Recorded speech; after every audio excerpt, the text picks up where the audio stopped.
Are you looking for God's guidance today? Welcome to the Daily Devo. I am Vince Miller. This week, we are in 1 Samuel chapter 9, and I've titled this chapter, Guided by God. Today, our text is 1 Samuel chapter 9, verses 3 through 6. It reads, Now the donkeys of Kish, Saul's father, were lost. So Kish said to Saul, his son, Take one of the young men with you, and arise and go and look for the donkeys. And as he passed through the hill country of Ephraim and passed through the land of Shalishah, but they did not find them. And they passed through the land of Shaalim, but they were not there. Then they passed through the land of Benjamin, but did not find them. When they came to the land of Zuph, Saul said to his servant who was with him, Come, let us go back, lest my father cease to care about the donkeys and become anxious about us.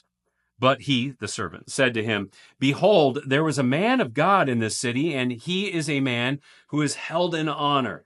All that he says comes true. So now let us go there. Perhaps he can tell us the way we should go. So let's not forget, right at this moment, there is a political revolution brewing among Israel's leaders. And all of a sudden, we are transported to an insignificant rural family and into the hill country of Ephraim. So this hill country of Ephraim was a 15-mile long, 27-mile wide stretch of land consisting of large V-shaped hills and caverns, making finding lost donkeys nearly improbable. Still, these young men, obedient to the father, go out on this search. Coming up empty-handed, they find themselves in the land of Zuph, which should be a familiar place for us, since this is precisely where this entire story began. Turn back to 1 Samuel chapter 1, verse 1, and this is where Samuel's great-great-great-grandfather lived, which, by the way, is no coincidence, of course.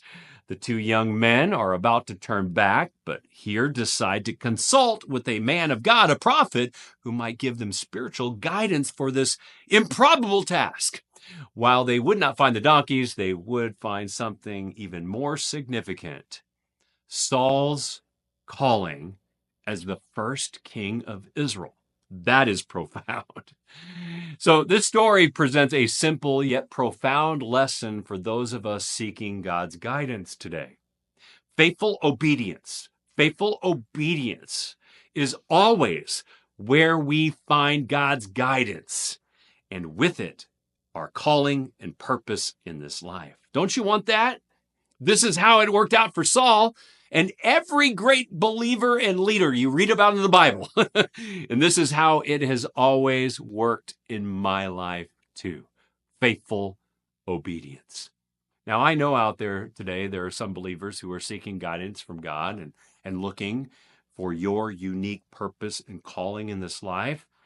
And sometimes this search can be disorienting, it can be confusing, and even mildly irritating. You know, when we are confused and irritated in these moments, we can be tempted to act in disobedience, which only further obscures the righteous path God has for us. The most important thing we can do at these moments is take another step of obedience, even if it seems like the path leads to nowhere. Sometimes the path that appears to lead to nowhere is exactly where God wants us to be. And it's usually right here that God reveals the plan and the purpose that he has for our lives.